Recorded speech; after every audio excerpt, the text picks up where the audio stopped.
Welcome to Friday Friends, RI Elder Info's weekly look at the organizations and individuals providing resources for Rhode Island seniors, caregivers, and professionals.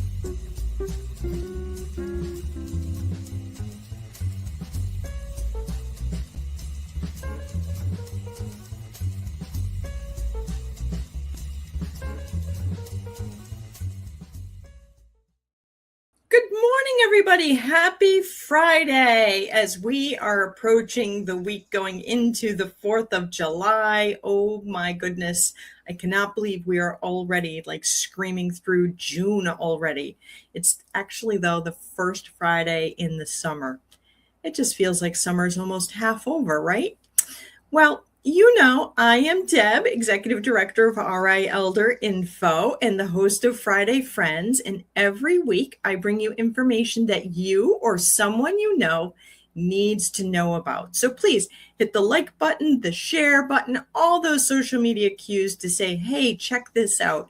Because today I wanted to share a story of a situation that repeats often, perhaps too often. No, definitely too often across the state when it comes to caregiving and caregiver burnout. So I want to talk to you about ways to prevent caregiver burnout, as well as some resources when you just need that break. So as you all know, as a 501c3, we could not do this without the help of our supporters and our sponsors. So a big thank you to United Healthcare and also Age-Friendly Rhode Island College. Oh my goodness, I just had a brain fart. See, it happens at any age. As well as our Friday Friends sponsor, CareForth. Here's a message from CareForth. Caregiving, first of all, is the most selfless act. You're just on 24/7. In order to do all that, you need someone to make sure that you, as the caregiver, are taking care of yourself. And nobody cares for your family like you do. You love them. The whole program is amazing to get paid for something that you would do even if you weren't getting paid. You're not just one person, but you have a whole team behind you, and we're all here to help. Well, folks, I wanted to share with you, caregiving is something that can be very rewarding. It can be something that is personally fulfilling, but it can also be something that is very hard. And as we wrap up the month of June, caregiver burnout is one of those things that can contribute very quickly to elder abuse. You feel that frustration when that loved one with dementia just is insistent that they want to go home, and yet they're in the house that they've lived in for the last 50 years. They're asking you, where's my mom? I want to go home. And you get a little frustrated. And so maybe you just say, sit down. A little too hard. Maybe your loved one has Parkinson's and you don't want them to fall, so you put them in the recliner that they can't get out of. That's restraint. It's not okay. And it's never okay to hurt your loved one or to be abusive, but sometimes caregiver burnout, you kind of snap. Your fuse becomes too short, and you take actions that you later regret. Before it gets that far, reach out for help. There are a variety of programs that can offer support, whether it's through the Parkinson's Association support groups, it could be the Alzheimer's Association support groups. There are stroke support groups and aphasia support groups. There's a wide variety that can support you as a caregiver with other individuals who are going through what you went through.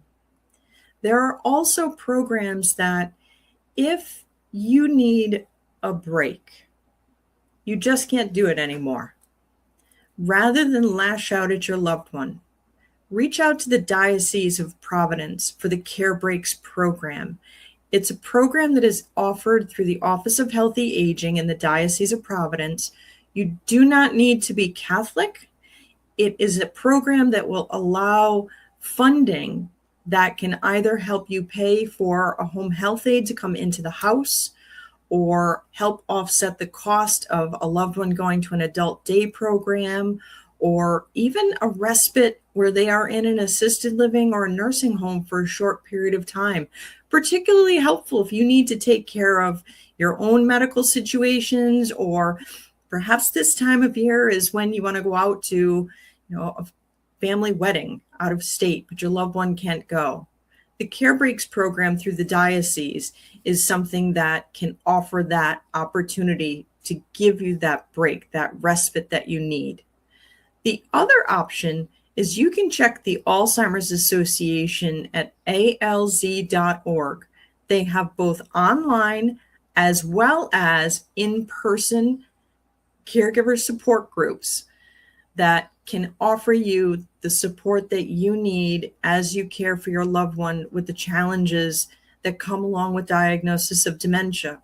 And if your loved one has a type of dementia that is not an Alzheimer's dementia, because we've talked about it before, not all dementia is Alzheimer's dementia.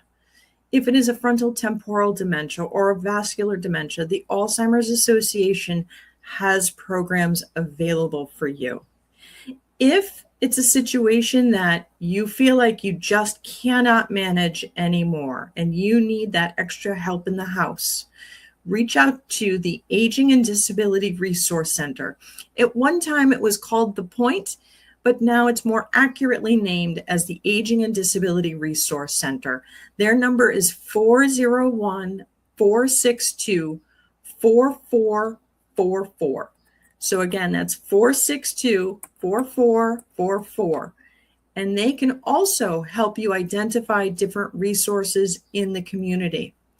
There is another organization that is absolutely wonderful, and RI Elder Info is a member organization, and that is the Family Caregiver Alliance of Rhode Island. They work with families who are caregiving across the age spectrum. So perhaps you are a caregiver who's caring for a loved one who is younger and has a disability, perhaps autism spectrum disorder, or maybe a developmental disability, and you're a caregiver. The Family Caregiver Alliance of Rhode Island can offer you support, including the ability to go out on a limited basis to help you fill out the applications to apply for assistance. Now, if you or someone you know is at risk of elder abuse, you're absolutely at your wit's end, or maybe you suspect that it's already happening, all of us are mandated reporters to Adult Protective Services, and their number is 401-462-0555.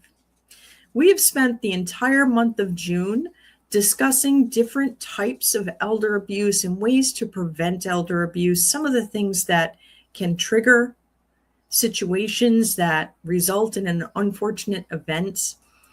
And as we close out the month of June, I wanted to share with you that there is help available, but you do have to reach out for it, and reach out before you come to the end of your rope. Sometimes things might take a tiny bit longer than maybe you expected. So you want to reach out before you're at the end of your rope. But if you're already at the end, tie a knot, hang on, because help can come in the crisis too. Whatever you do, make sure as a caregiver that you take time for yourself, take that extra moment to breathe. You and your loved one will be grateful for you having done that. I am so grateful that you have all joined me this Friday.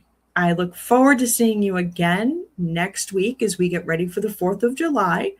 I hope to see you all in person at our 7th annual Calling All Veterans Day event on Saturday, August 15th, starting at 10 o'clock at the CB Museum at 21 Iafredi Way in North Kingstown.